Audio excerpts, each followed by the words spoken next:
할렐루야. 이 자리에 나오신 여러분을 환영하고 축복합니다. 아직 많이들 안 오셨는데요. 10시 돼서 시작하겠습니다. 오늘은 성경 공부 1학기 종강날입니다. 여러분 모두 수고하셨습니다. 지나보면 이번 상반기에도 주님이 날마다 우리와 함께 하셨습니다. 옆에 계신 분들에게 격려의 말씀 나누고 찬양 시작하겠습니다. 수고하셨습니다. 주님이 함께 하셨습니다. 수고하셨습니다. 주님이 함께 하셨습니다.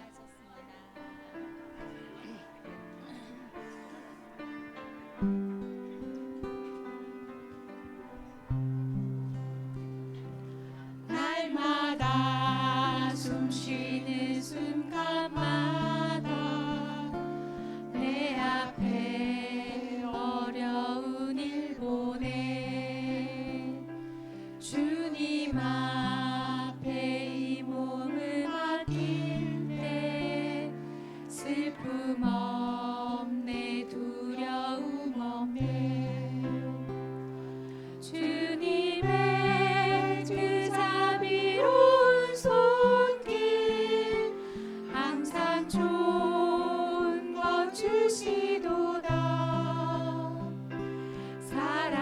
사랑스레 아픔과 기쁨을 수고와 평화와 안식을 날마다 숨쉬는 순간마다 날마다 숨쉬는 순간마다 내 앞에 어려운 일 보내 주님 앞에 이 몸을 맡길 때 슬픔 없네 두려움 없네 주님의 그 자비로운 손길 항상 좋은 것 주시도다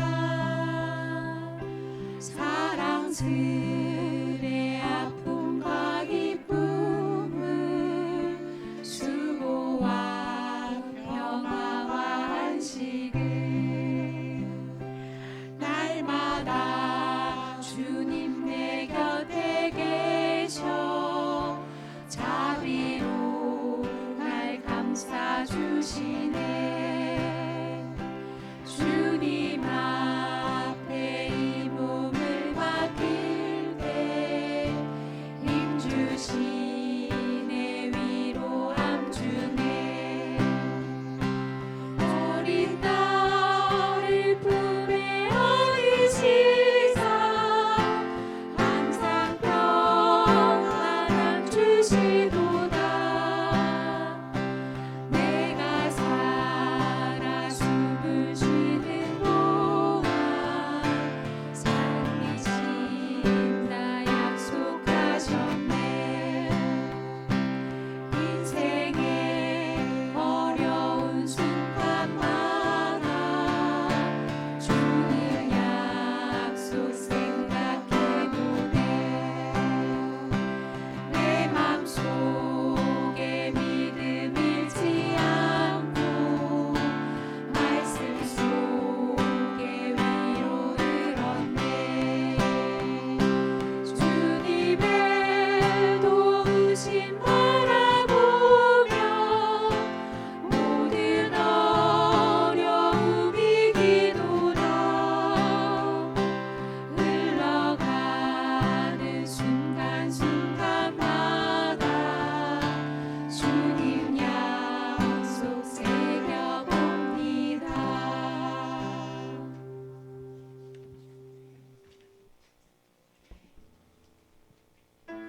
이 시간에는 저희 주님과 함께 가는 길이 얼마나 기쁜지 박수 치면서 찬양하겠습니다. 주와 같이 길 가는 것 즐거운 일 아닌가 우리 주님 걸어가신 알자취를 밟겠네 한 걸음 한 걸음 주 예수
이 시간에는요 가장 예쁜 목소리를 하나님께 들리게 찬양하겠습니다.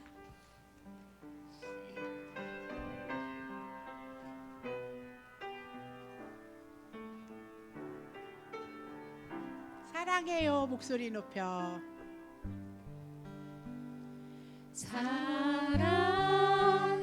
사랑해요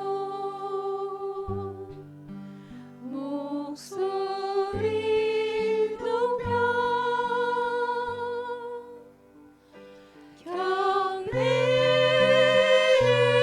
경배해요 내 영혼 기뻐 오 나의 왕 나의 목소리 주님 귀에 곱게 곱게 울리기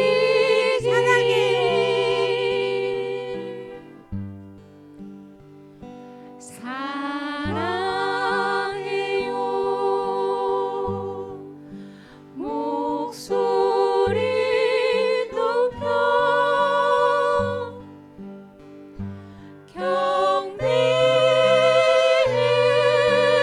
경배해요 내 영혼 기뻐 오 나의 왕 나의 목소리 주님 귀에 곱게 곱게 울리기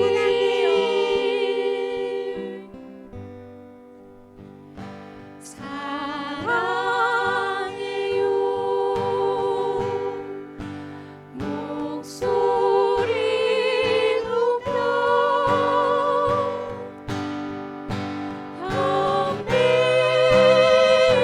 경배해요 내 영혼 기뻐 오 나의 왕 나의 목소리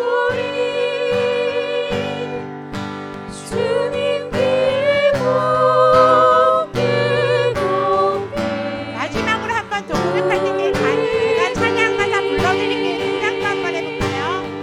사랑해요 목소리 높여 목소리 경배해요. 높여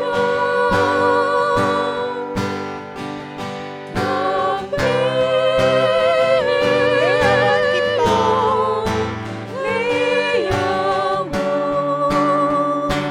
기뻐 오 나의 왕 오 나의 왕 나의 목소리 나의 목소리 주님 귀에 곱게 곱게 울리기 주님 귀에 곱게 곱게 주님 귀에 곱게 곱게 울리기 아멘.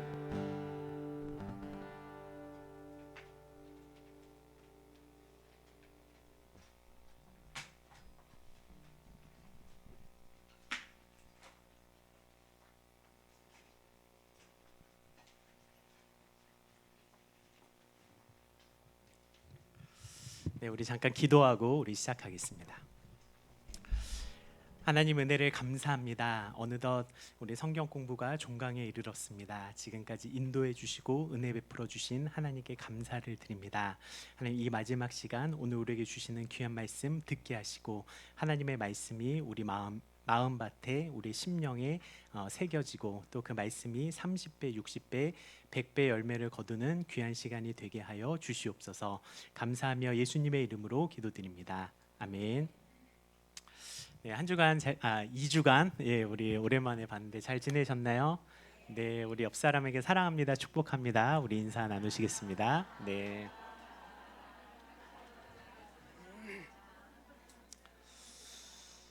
네, 벌써 우리 이제 마지막 시간이 참 시간이 빠른 것 같아요.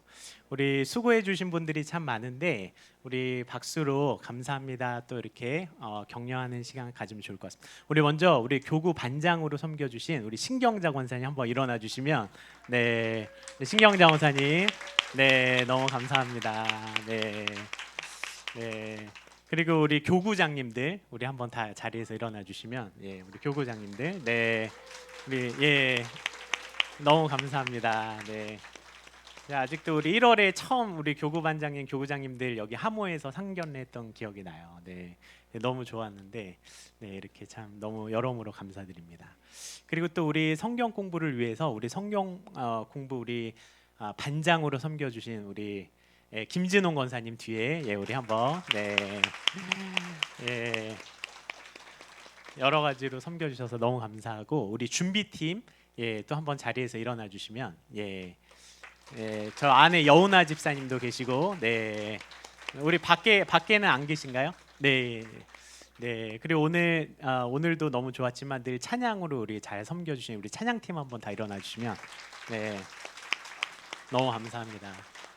이거 찬양 콘티 짜는 거 쉬운 일이 아니거든요. 이거 맨날 뭐 해야 되지 이거. 오늘 우리 아드님까지 오셨는데 아드님 어디 가셨나요?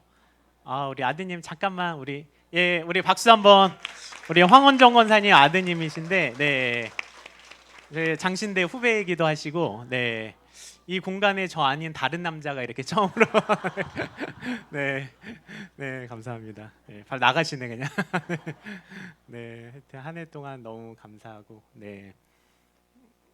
제가 우리 성경 공부 처음 할 때 제가 허리가 너무 안 좋아서 입원했다가 나왔는데 이렇게 돌이켜 보니까 감사하게 한 번도 제가 허리나 뭐 어디 아파서 이렇게 못 하게 된 적 한 번도 없어서 너무 감사하고 또 하나는 우리 13지구가 장례가 많이 나기로 유명한 곳인데 예, 장례가 다 성경 공부를 비껴갔습니다. 그래서 예, 한 번도 제가 알기로 홍성민 목사님 거기는 5번인가가 화요일에 나가지고 5번인가를 아마 다른 분이 하셨다고 하더라고요. 네.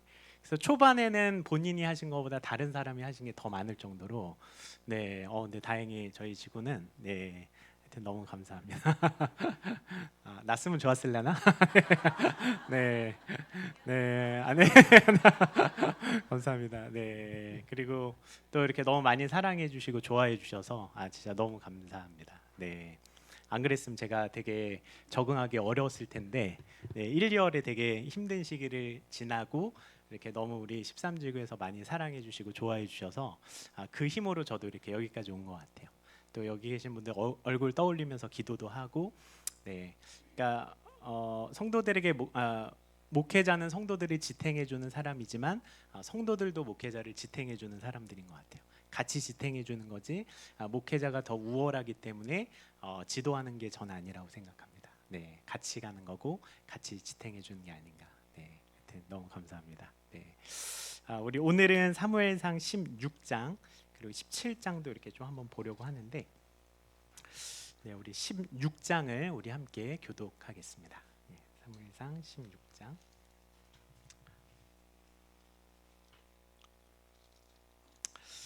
네, 우리 한 절씩 교독하겠습니다. 여호와께서 사무엘에게 이르시되 내가 이미 사울을 버려 이스라엘 왕이 되지 못하게 하였거늘 내가 그를 위하여 언제까지 슬퍼하겠느냐. 너는 뿔에 기름을 채워 가지고 가라. 내가 너를 베들레헴 사람 이새에게로 보내리니 이는 내가 그의 아들 중에서 한 왕을 보았느니라 하시는지라.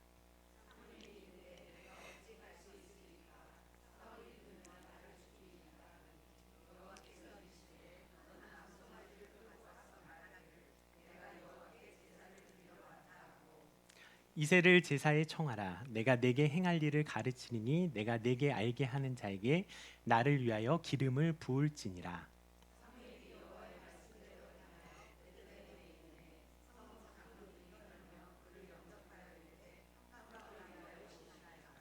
이르되 평강을 위함이니라. 내가 여호와께 제사하러 왔으니 스스로 성결하게 하고 와서 나와 함께 제사하자 하고 이새와 그의 아들들을 성결하게 하고 제사에 청하니라.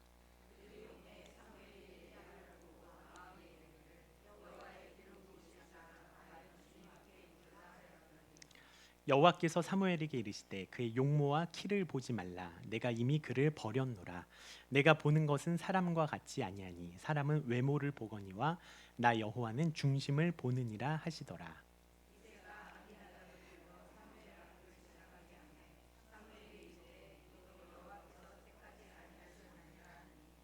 이새가 산마로 지나게 하매 사무엘이 이르되 이도 여호와께서 택하지 아니하셨느니라 하니라.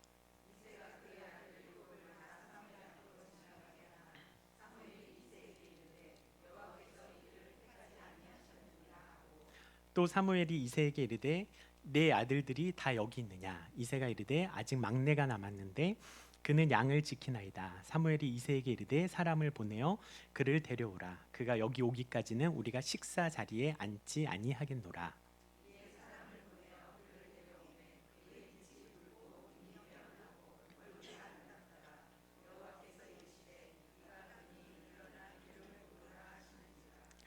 사무엘이 기름 뿔병을 가져다가 그의 형제 중에서 그에게 부었더니 이날 이후로 다윗이 여호와의 영에게 크게 감동되니라. 사무엘이 떠나서 라마로 가니라.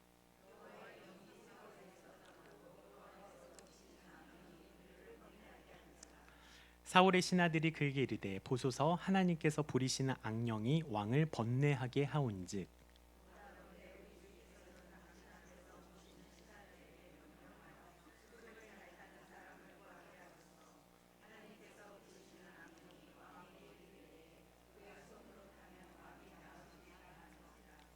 사울이 신하에게 이르되 나를 위하여 잘 타는 사람을 구하여 내게로 데려오라 하니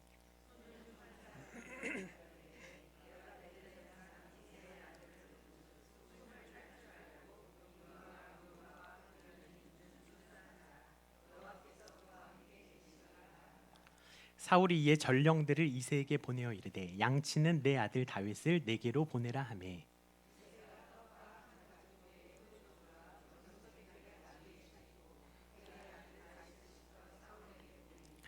다윗이 사울에게 이르러 그 앞에 모셔섬에 사울이 그를 크게 사랑하여 자기의 무기를 드는 자로 삼고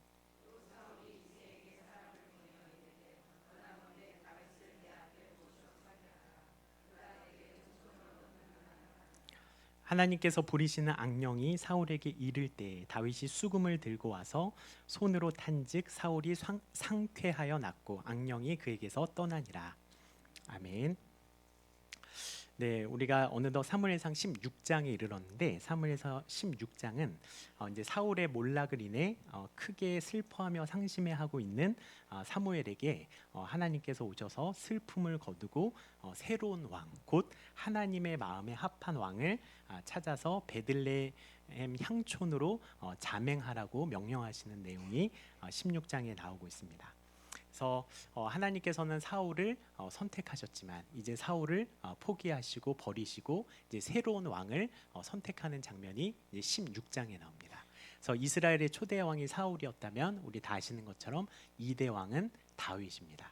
그리고 다윗의 아들 솔로몬이 3대 왕이고 그다음에 솔로몬의 아들 때에서 나라가 갈리게 되었습니다. 그래서 북이스라엘과 남유다. 그래서 북이스라엘이 주전 722년에 멸망하게 되고 남유다가 주전 586년에 멸망하게 돼서 결국은 다 망하게 됩니다. 그래서 되게 재밌는 거는 이스라엘 역사는 결국 다 망했다라는 얘기입니다. 결국은 인간의 반역과 인간의 죄와 불순종이 누적되어서 결국은 나라 전체가 다 망하게 되었다라는 겁니다. 그래서 우리는 망가뜨리고 망하게 하는 능력은 있는데 우리에게 그것을 복구시킬 능력은 전혀 없다라는 게 성경이 계속 우리에게 보여주기 원하는 내용입니다. 그래서 우리는 우리 자신을 우리의 인생을 복구시킬 능력이 없는데 우리를 복구시키고 치유시키고 치유하고 회복시키실 수 있는 분이 우리에게 오셨다라는 사실이 성경이 우리에게 끊임없이 말하고 싶은 내용입니다. 그래서 어쨌든 너무 안타깝게도 사울은 하나님의 선택을 받았지만 결국 사울은 하나님의 버림을 받게 됩니다. 하나님의 말씀을 계속해서 하나님이 경고를 하셨고 또 경고를 하셨고 또 말씀을 주셨음에도 불구하고 하나님의 말씀에 불순종하게 되면서 결국은 버림을 받게 됩니다. 우리 16장 1절을 한번 보시겠습니다. 여호와께서 사무엘에게 이르시되 내가 이미 사울을 버려 이스라엘 왕이 되지 못하게 하였거늘 내가 그를 위하여 언제까지 슬퍼하겠느냐. 너는 뿔에 기름을 채워 가지고 가라. 내가 너를 베들레헴 사람 이새에게로 보내리니 이는 내가 그의 아들 중에서 한 왕을 보았느니라 하시는지라. 저는 사실 이 1절을 읽으면서 하나님께서 사무엘에게 이렇게 말씀하시죠. 내가 이미 사울을 버렸다. 이 부분이 되게 크게 와닿았습니다. 그러니까 하나님은 사울을 선택하실 수도 있지만 버리실 수도 있는 분이라는 거예요. 그러니까 선택과 버림은 하나님의 고유 권한입니다. 재밌는 건 우리 다 아시듯이 이제 하나님의 사울을 버리셨고 새로운 왕을 선택했는데 그게 바로 다윗입니다.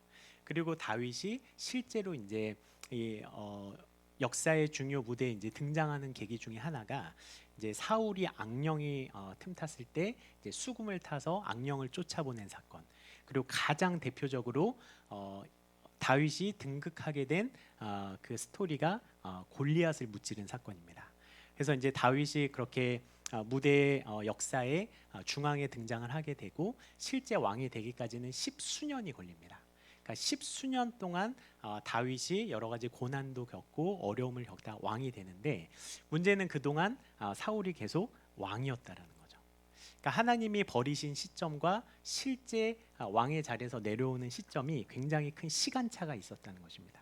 즉 하나님이 버리셨어도 왕일 수 있다는 거. 여전히 왕직을 유지하지만 하나님이 버리실 수 있는 버리신 즉 버림받은 상태가 될 수 있다는 것을 유념해야 된다는 것입니다. 즉 겉으로는 왕일지 모르지만 하나님께 버림받은 상태가 되는 것을 가장 두려워해야 됩니다. 그러니까 내가 목사이고 내가 집사이고 내가 장로이고 내가 권사이지만 하나님께 버림받을 수 있다는 것, 하나님께 외면받을 수 있다는 것을 가장 두려워해야 된다는 것입니다.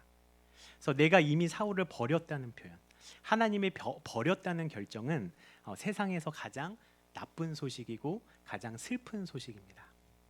여러분 우리가 정말 사랑하는 사람이 있었고 또 교제하는 사람이 있었는데 그 사람에게 버림을 받아도 얼마나 그게 큰 충격이고 슬픔입니까? 혹시 여러분 이별을 통보받아 보신 적이 있으신가요? 네. 없으신가요? 있을 것 같은데 찾아보면 있을 것 같은데 잘 생각해 보세요. 네, 너무 당당하게 아니라 그러셔가지고 네, 한번 잘 생각해 보세요. 내가 누구를 좋아했는데 그 사람은 딴 사람을 좋아할 수도 있잖아요.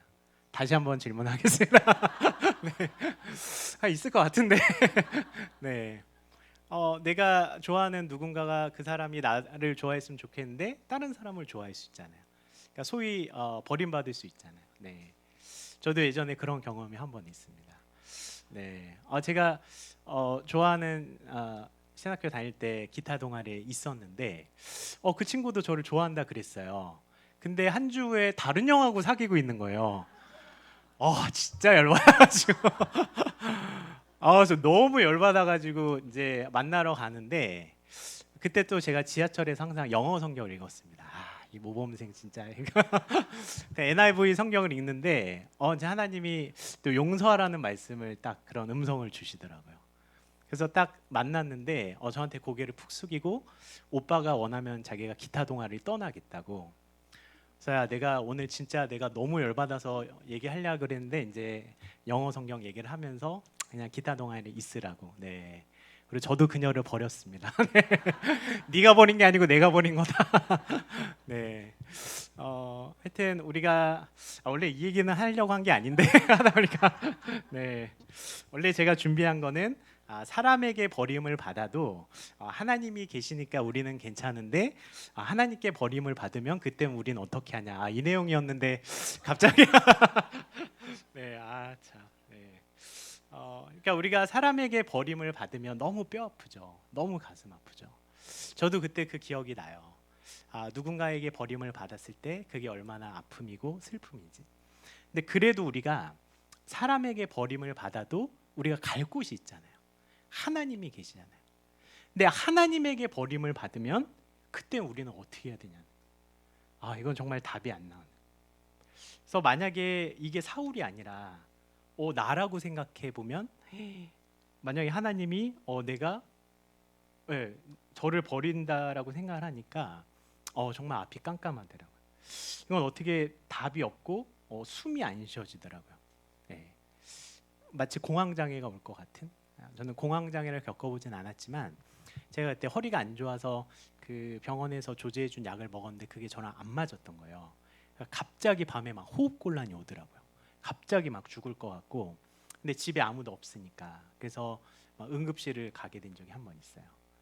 네, 그러니까 우리 성경 공부 아마 하기 그 하여튼 우리 첫날 그 전이었을 거예요.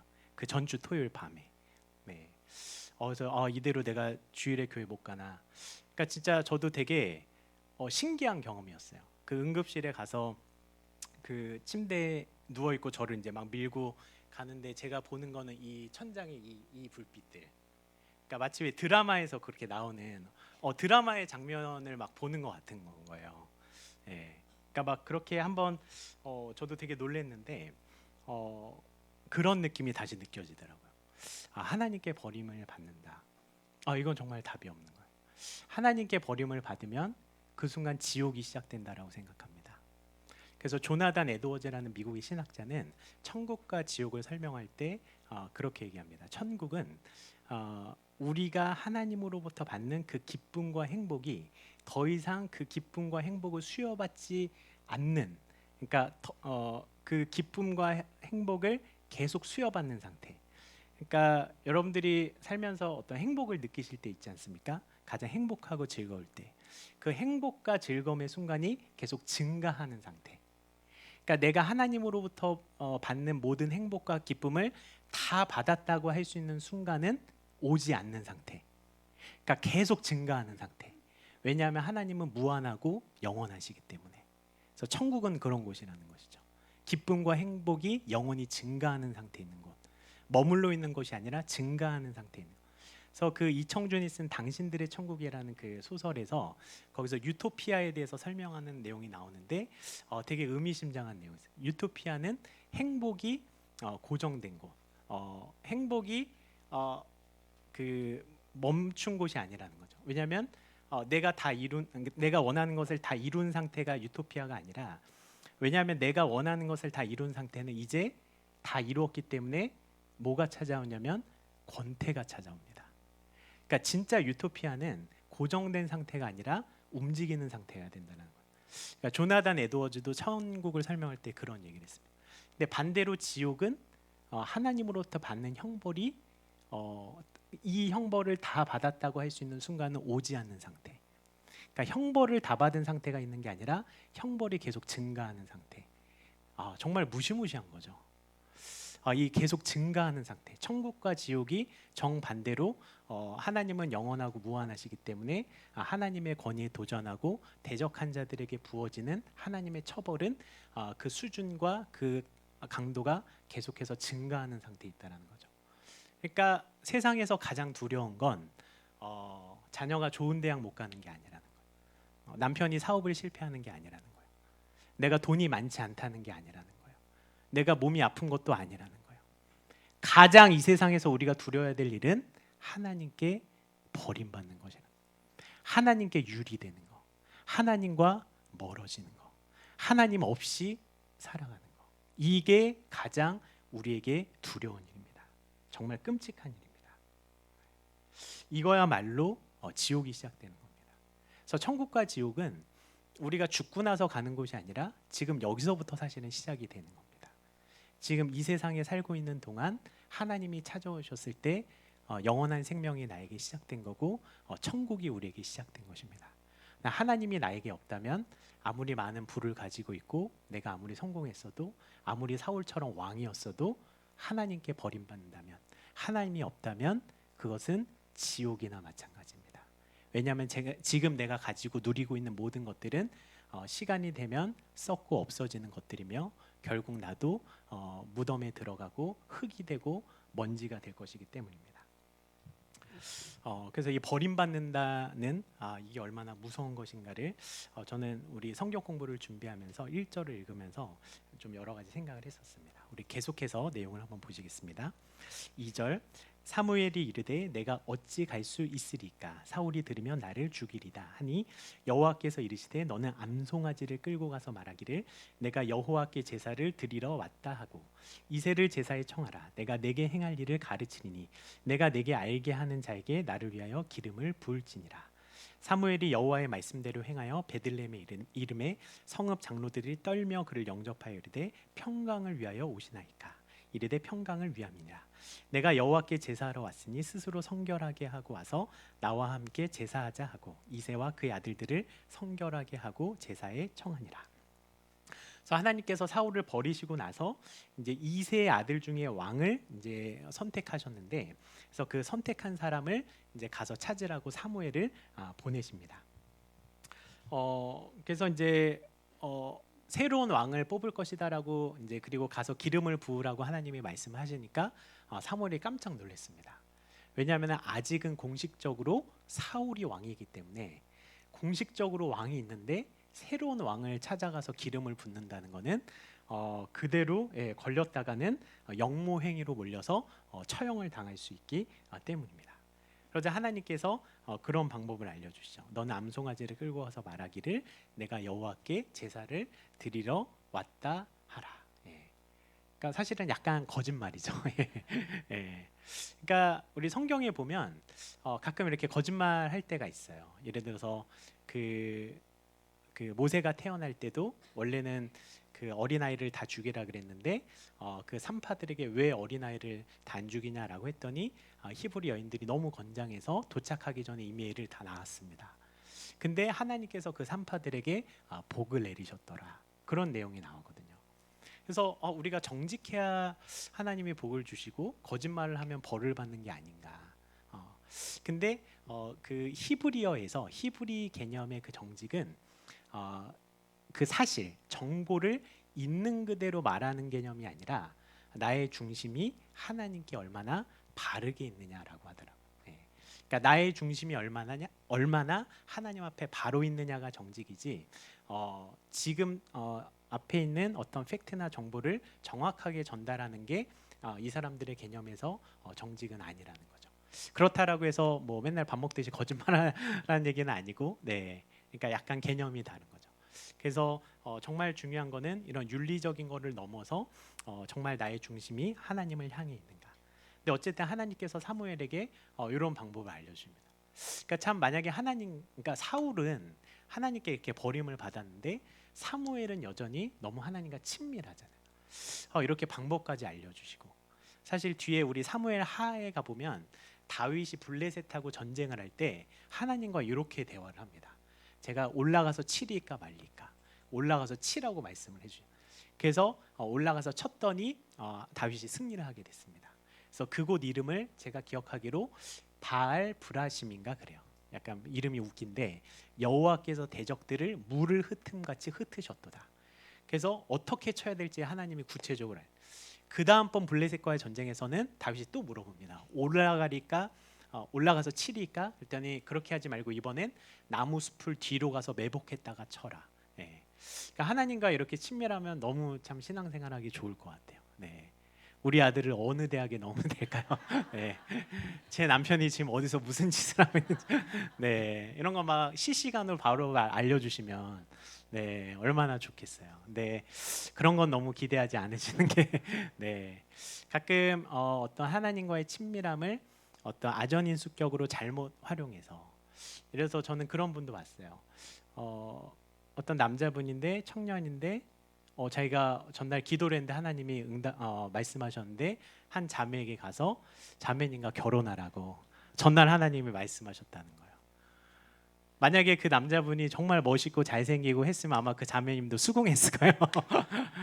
근데 그분이 어디서 개수작을 그분이 나중에 집사님이 돼서 저한테 얘기를 해주시다.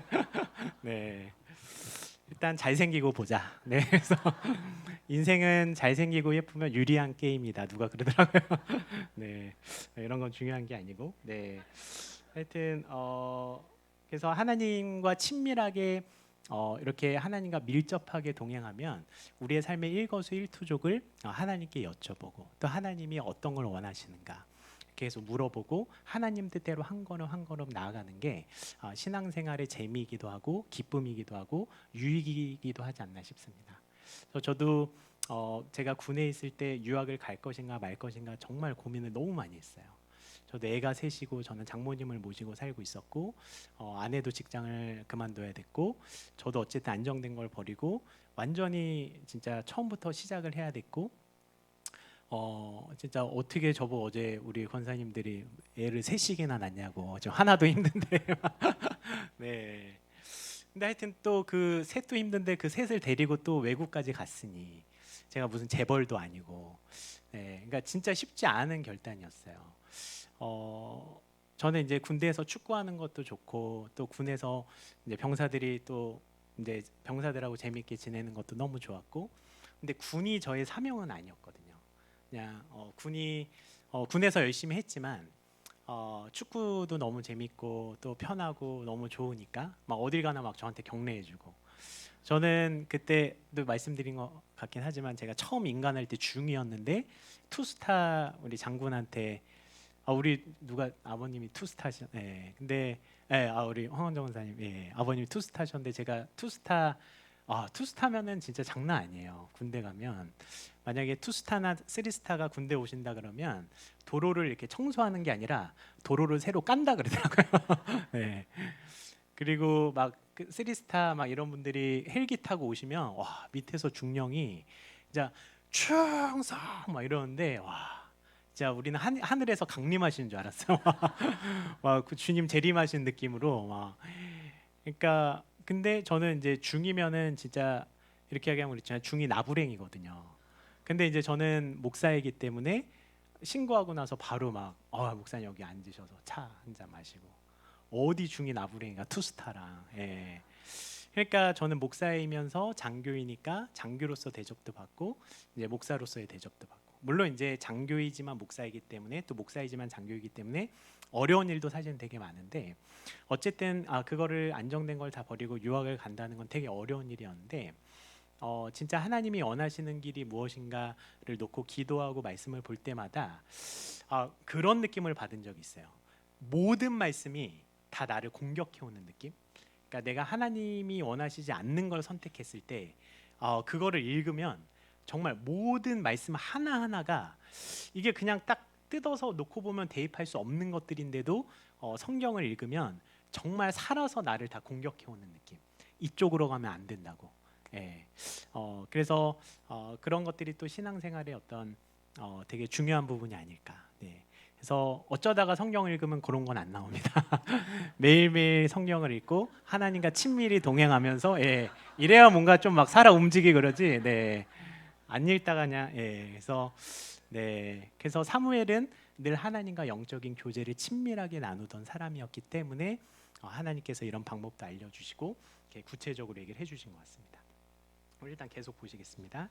6절 그들이 오매 사무엘이 엘리압을 보고 마음에 이르기를 여호와의 기름 부으실 자가 과연 주님 앞에 있도다 하였더니 여러분 사무엘도 나름 연륜이 있고 지도자 생활을 오래 해서 사람 보는 눈이 꽤 있었을 텐데 그래서 그런 사무엘의 눈에도 이 첫째 엘리압이 굉장히 훌륭해 보였습니다. 근데 그때 굉장히 유명한 구절이 나오죠. 7절 여호와께서 사무엘에게 이르시되 그의 용모와 키를 보지 말라. 내가 이미 그를 버렸노라. 내가 보는 것은 사람과 같지 아니하니 사람은 외모를 보거니와 나 여호와는 중심을 보느니라 하시더라. 그러니까 우리는 육신의 눈으로 사람의 외적인 용모와 신장과 배경을 보지만 하나님께서는 마음의 눈으로 사람의 내적인 겸손과 신앙과 인격과 진실성을 감찰하신다는 것입니다. 계속 보시겠습니다.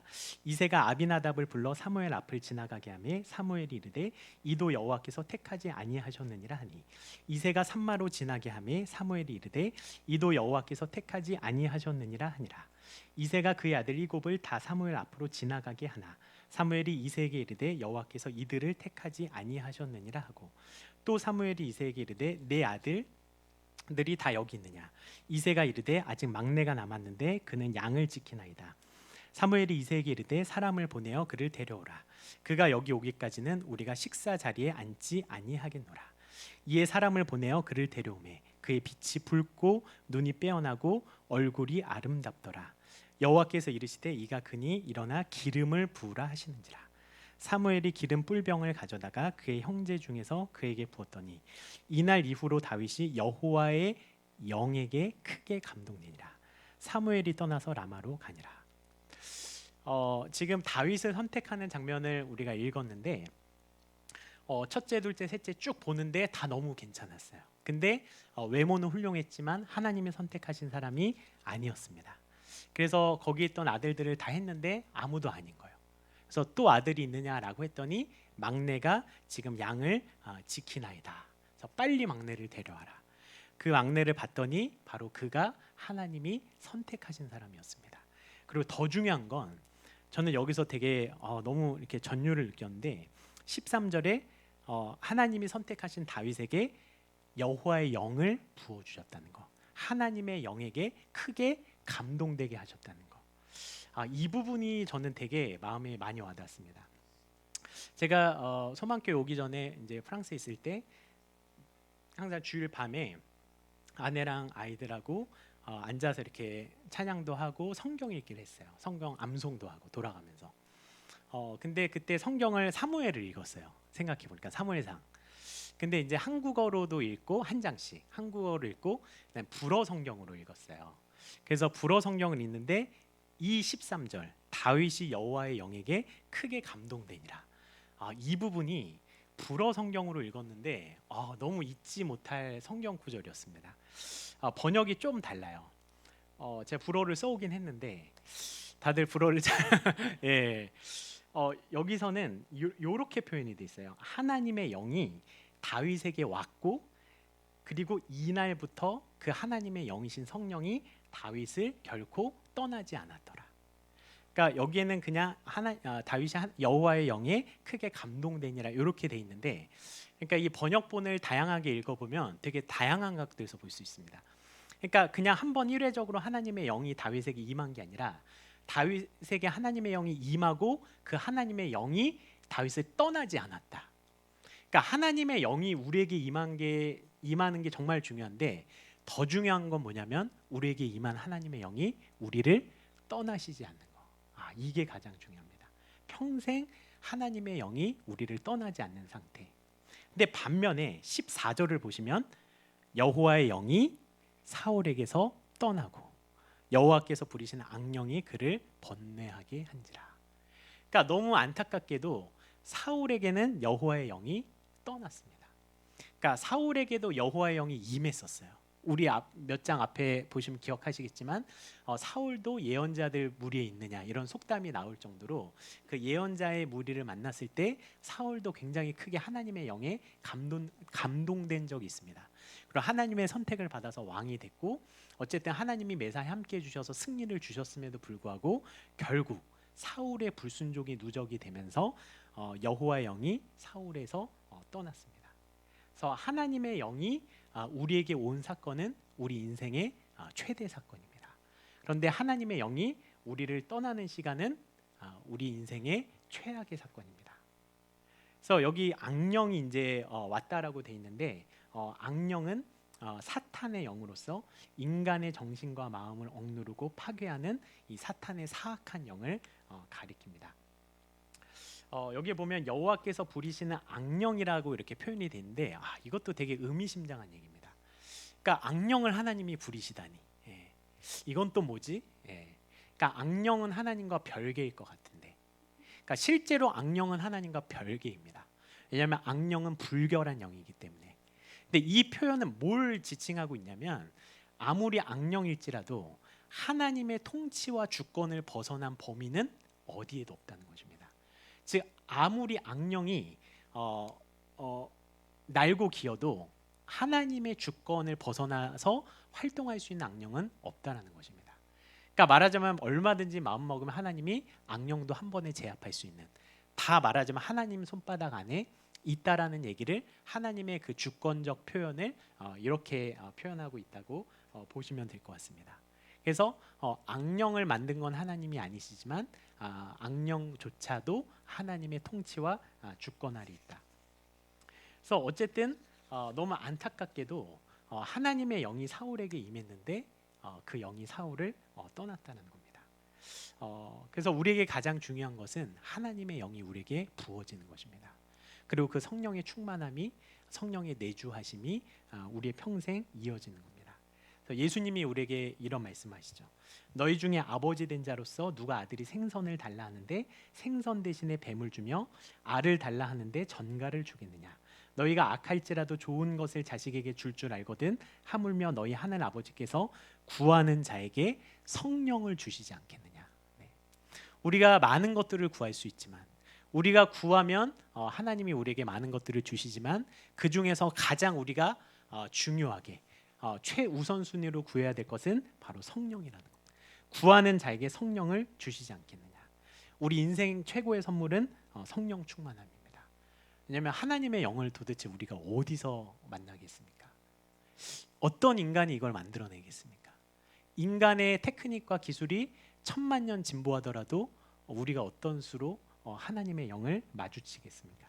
그러니까 하나님의 영이 우리에게 오시는 것은 인생 최고의 선물입니다.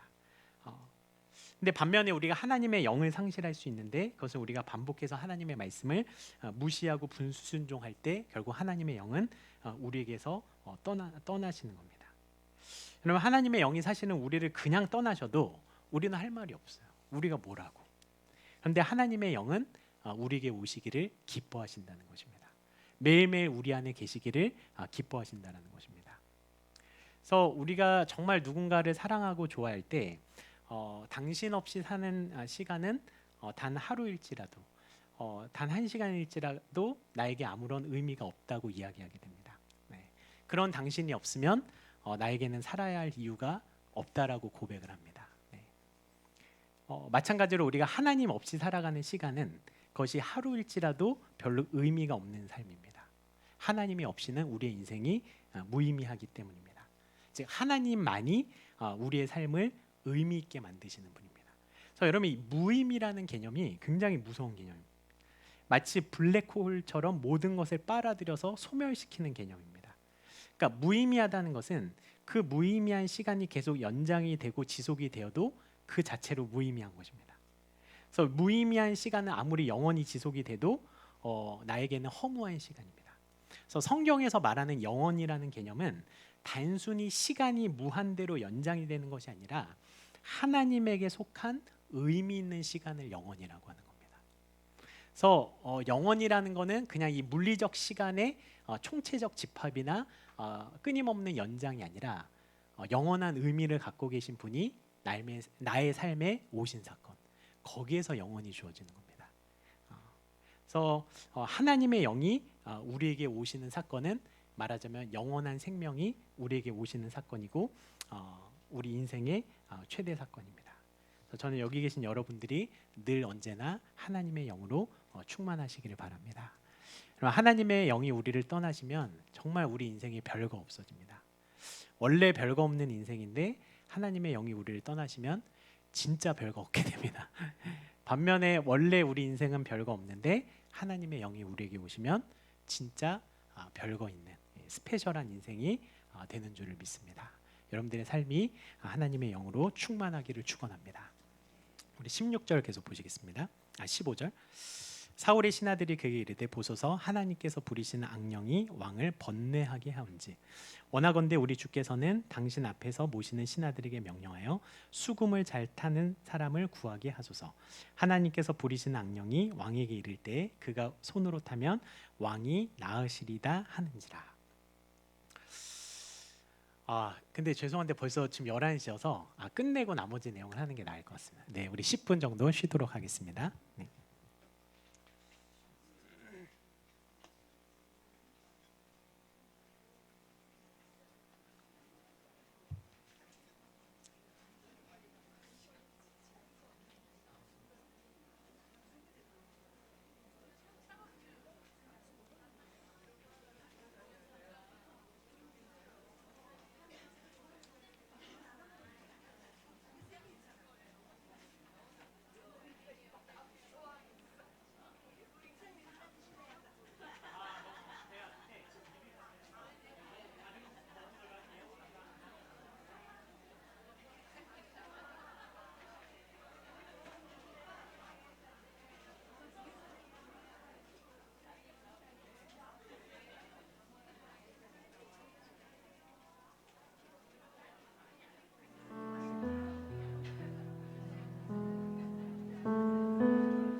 해드릴게요. 된 것 같아요. 아 돼요? 안녕하세요. 저 한 학기 동안 더 많이 와주셔서 너무 감사하고요. 제가 오늘 그 선물 드린 거에 대해서 약간 설명을 드리려고요. 혹시 다른 데 쓰실까봐. 그 검정 거는 치약입니다. 근데 저희가 이제 여러 가지 좋은 물건도 많지만 이거를 선택한 거는 장신대 그 도서관 리모델링을 위해서 연합 여전도에서 그 바자회를 했었어요. 근데 저희들이 소중한 회비를 받아서 어느 곳에 흘려 보내야 될지 생각했는데 그냥 뭐 더 좋은 물건도 있고 더 좋은 음식도 있지만 그래도 우리 이제 목사님들을 위한 도서관이니까 저희들이 그곳에 뭐 헌금도 할 건데 그래서 그쪽 그 바자회 할 때 저희가 구입을 했었고요. 그다음에 그 네모난 거는 팩인데 오시느라고 이제 여름에 많이 더우시고 빨갛게 데워졌을 때 집에 가서 시원하게 하셔서 팩하시고 더 예뻐지셔서 2학기 때 뵙겠습니다. 네, 네, 검정 거는 치약입니다. 치약. 얼굴에 바르시면 안 되고요. 그게 다 쓰고 나면 이렇게 더 이상 내려가지 않고 딱 끝나더라고요. 그러니까 끝까지 알뜰하게 쓸 수 있습니다. 감사합니다.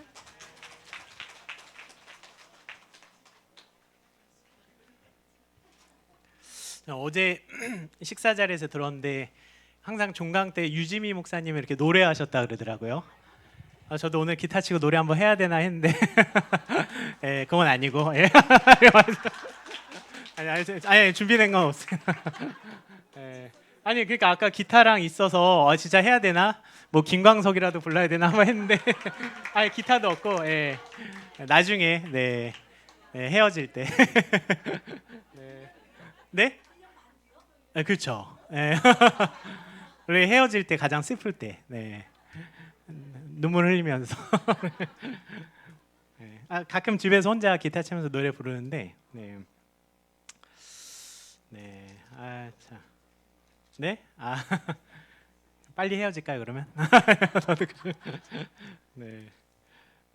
네. 벌써 시간이 또 얼마 안 남아서 예, 해야겠습니다.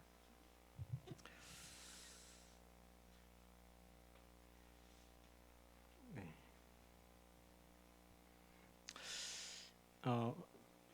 예, 17절 다시 한번 보겠습니다. 사울이 신하에게 이르되 나를 위하여 잘 타는 사람을 구하여 내게로 데려오라 하니 소년 중 한 사람이 대답하여 이르되 내가 베들레헴 사람 이새의 아들을 본즉 수금을 탈 줄 알고 용기와 무용과 구변이 있는 준수한 자라 여호와께서 그와 함께 계시더이다 하더라. 그러니까 사울에게 이제 악령이 자꾸 출몰하고 악령에게 사로잡히니까 신하들이 제안한 게 뭐냐면 수금을 잘 타는 사람을 구하게 하소서. 그래서 하나님께서 부리시는 악령이 왕에게 이를 때 그가 수금을 타며 왕이 나으시리다. 그러니까 아마 고대에도 이렇게 음악을 통한 어떤 그 치료요법이 있었던 것 같아요. 심리적으로 안정을 시켜주고 아마 그런 게 있었던 것 같습니다. 어쨌든 그 인간의 마음은 이렇게 악령의 난입과 장악으로 무너질 수 있는 굉장히 연약한 그릇입니다. 그래서 인간의 마음은 참 신비한 곳이에요. 성령이 역사하실 수 있는 곳이기도 하지만 악령이 좌우할 수도 있는 굉장히 신비로운 장소입니다. 그래서 어쨌든 그 수금을 잘 타는 사람을 구해서 그 악령으로부터 고통받는 사울에게서 악령을 떠나보내는 그 영향력 있는 사람을 이제 구하는데 그게 바로 다윗이었습니다. 다윗의 소문이 어떻게 여기까지 갔는지는 모르겠지만 베들레헴 사람 이새 아들을 본즉 수금을 탈 줄 알고 용기와 무용과 구변이 있는 준수한 자더라. 그래서 우리 17장에 이제 골리앗을 이긴 이야기가 나오는데 그 17장의 이야기는 이 용기와 무용과 구변이 있는 준수한 자라 이거에 대한 그 설명이기도 합니다. 그래서 골리앗을 이긴 그 이야기가 그래서 어쨌든 이제 다윗을 불러서 수금을 타게 합니다. 우리 19절 보시겠습니다. 사울이 이에 전령들을 이새에게 보내어 이르되 양치는 내 아들 다윗을 내게로 보내라 하매 이새가 떡과 한 가죽 부대에 포도주와 염소 새끼를 나귀에 실리고 그의 아들 다윗을 시켜 사울에게 보내니 다윗이 사울에게 이르러 그 앞에 모셔섬에 사울이 그를 크게 사랑하여 자기의 무기를 드는 자로 삼고 또 사울이 이새에게 사람을 보내어 이르되 원하건대 다윗을 내 앞에 모셔서게 하라 그가 내게 은총을 얻었느니라 하니라. 하나님께서 부리신 악령이 사울에게 이를 때 다윗이 수금을 들고 와서 손으로 탄즉 사울이 상쾌하여 났고 악령이 그에게서 떠나니라. 정말 신기하게도 다윗이 수금을 타니까 아마도 요즘으로 치면 기타 정도 되지 않을까 싶어요. 그래서 제가 예전에 그 장신대에 있을 때 제가 클래식 기타 동아리 있었는데 아까 그 제가 퇴짜 맞은 그 여자도 그 클래식 기타 동아리 네, 그 문제의 동아리입니다. 네, 그러니까 분명히 저를 좋다고 했는데 나중에 그 너무 어이가 없어가지고 저도 네, 진짜 지금 미국에 살고 있어요. 미국에. 그래서 제가 또 유튜브 다 쳐봤죠. 혹시 있나. 그래서 뭐 소를 그렇게까지. 네. 근데 그 동아리 형하고 된 거예요. 나 진짜 어이가 없어가지고. 네. 근데 하여튼 그 클래식 기타 동아리 우리 이재겸 목사님도 클래식 기타 같은 동아리였어요. 네.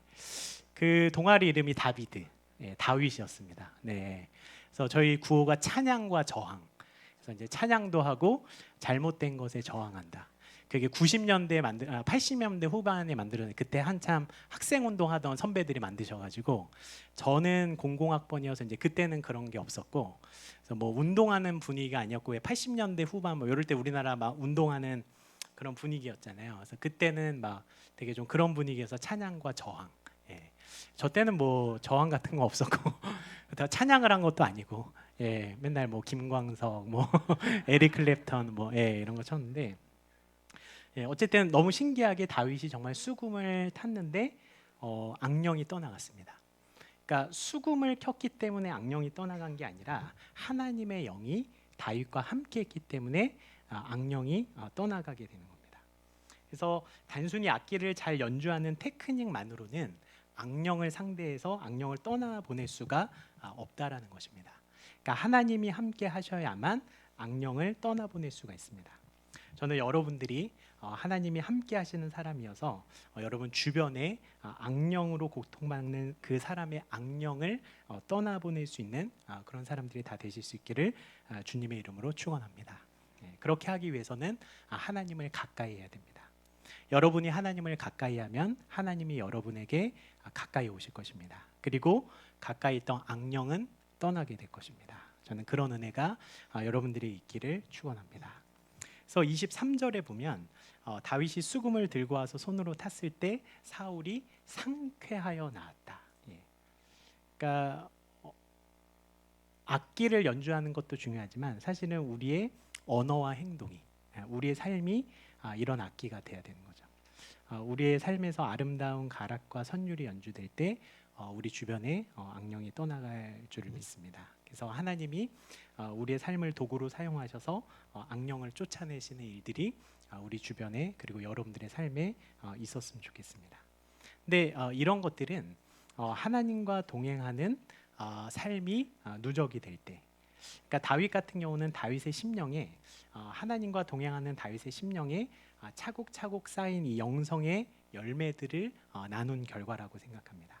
그러니까 평소에 하나님과 친밀하게 지내며 쌓았던 깊고 맑은 그 영성이 마음과 인격에 채워져 있었고 그런 다윗이 수금을 연주할 때 하나님이 역사하셨고 악령은 인간의 기술이나 재능에 의해 퇴출되는 것이 아니라 하나님과 동행하는 사람의 그 영성 나눔을 통해 퇴출된다라는 것을 다윗이 여기서 보여주고 있는 것입니다. 그래서 이 표현이 참 재밌는데 다윗이 손으로 탄즉 사울이 상쾌하여 났고 악령이 그에게 떠났더라. 그러니까 상쾌함이 왔다. 상쾌함을 되찾았다라는 거예요. 네.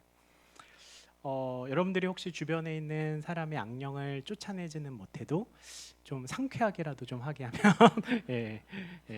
그냥 기분이라도 좀 상쾌하게 할 수 있는 그런 사람이 되기를 바랍니다. 어떤 분은 악령도 못 쫓아내는데 상쾌하기는커녕 불쾌함을 주는 사람이죠. 네. 우리가 사실은 불쾌함만 주지 않아도 되게 좋은 그리스도인이 될 수 있는데, 네. 너무 상대방을 불쾌하게 하거나 그러니까 무례하게 하는데 알고 보면 기독교인이, 알고 보면 집사님이고, 알고 보면 권사님이고. 그러니까 주차장에서 많이 그런다 그러더라고요. 네. 제가 더 자세히는 얘기하지 않겠습니다. 막 번호도 번호 이제 써놔. 차 빼달라고 오면은 나중에 와서 막 더 큰 소리 고래고래 지르고. 네. 우리 차량부 하시는 분들 얘기 들어보면 와 정말 별의별 분들이 많더라고요. 예, 다 얘기하자. 그러니까 차를 빼줘야 되는데 성경 공부한다고 안 가는 거예요. 저 지금 성경 공부하니까 기다리세요. 그럼 40분 있다가 가서 자기 할 거 다 하고. 네. 하여튼 저희 지구가 아니길 바랍니다. 네. 하여튼 그러니까 상쾌하게 못하면 불쾌하지 않게라도. 네. 얼마 전에 어떤 분이 저한테 너무 좋은 시를 보내주셨어요. 김남건이라는 분이 쓴 시인데 제가 한번 읽어드리겠습니다. 제목이 당신이 따뜻해서 봄이 왔습니다. 제목만 들어도 너무 좋죠. 네. 당신이 따뜻해서 봄이 왔습니다. 당신의 마음이 머문 자리마다 꽃망울이 터지고 당신의 손길이 머문 자리마다 이파리가 돋아납니다. 당신이 따뜻해서 봄이 왔습니다. 당신의 한박 웃음소리에 꽃망울이 터지고 당신의 해맑은 미소에 꽃잎들 눈인사합니다. 당신과 함께 온 이 봄, 당신이 따뜻해서 봄이 왔습니다. 네, 시가 너무 아름답죠. 네, 봄이 왔는데 봄이 그냥 자기가 알아서 온 게 아니라 당신이 따뜻하기 때문에 이 봄이 진짜 나에게 봄이라는 거죠. 당신의 마음이 머문 자리마다 꽃망울이 터지고 당신의 손길이 머물렀기 때문에 이파리가 돋아나고 당신의 한박 웃음소리 때문에 꽃망울이 터지고. 네. 그래서 우리가 막 너무 거창하게 악령을 쫓아내는 수준까지는 다 안 되잖아요. 그죠? 저도 그게 될지는 잘 모르겠어요. 근데 그렇진 않더라도 적어도 당신이 따뜻해서 봄이 왔습니다. 네. 이왕이면 여러분들의 남편이 여러분에게 너무 어이가 없어서 웃으시네. 그런 걸 지금 말이라고 하시나? 네, 여러분 주변에 뭐 그게 꼭 남편이든 자녀든 여러분 주변에 여러분 때문에 여러분이 따뜻해서 봄이 왔다고 얘기하는 사람이 있다면 굳이 뭐 꼭 악령까지 쫓아내는 수준이 아니더라도 그래도 우리의 수준이 그 정도면 그래도 나쁘지 않지 않을까. 네, 그런 생각이 듭니다. 네. 종강은 좀 빨리 끝내라 그러더라고요, 어떤 분이. 그래서 네, 빨리 끝내면 좋아한다고. 네. 그래서 우리 지구는 그렇지 않다. 제가 그냥 안 믿더라고요. 그래서 네, 하여튼 제가 원래 더 준비를 했는데 이게 넘어가면 3월 17장이 돼서 너무 길어질 것 같아요. 그래서 오늘 종강이니까 오늘 여기서 끝내는 걸로 하도록 하겠습니다. 기도하고 마치겠습니다. 하나님, 한 학기 동안 우리에게 귀한 은혜 주시니 감사합니다. 사무엘상을 통해서 우리에게 주셨던 그 말씀, 그 은혜들을 기억하게 하시고 우리 가슴에 새기게 하시고 우리가 살아가는 매 순간 우리와 함께 하시는 하나님을 기뻐하는 우리 모두가 되게 하여 주시옵소서. 하나님의 영이 임했고 그 하나님의 영이 더 이상 떠나지 않았던 다윗처럼 그러한 축복을 우리에게 허락하여 주셔서 우리 안에 내주하시는 성령께서 우리 안에 더욱 충만히 역사하여 주시고 우리의 평생에 우리와 동행하시는 그 성령 충만함의 은혜가 그 은사가 그 축복이 우리 모두에게 있게 하여 주시옵소서. 방학 동안에도 여기 계신 우리 한 분 한 분 지켜주시고 다음 학기에 만나는 그 순간까지 우리 모두를 건강하게 지켜 보호하여 주시옵소서. 감사하며 예수님의 이름으로 기도드립니다. 아멘. 우리 하나님께 영광의 박수 돌리겠습니다. 네. 네.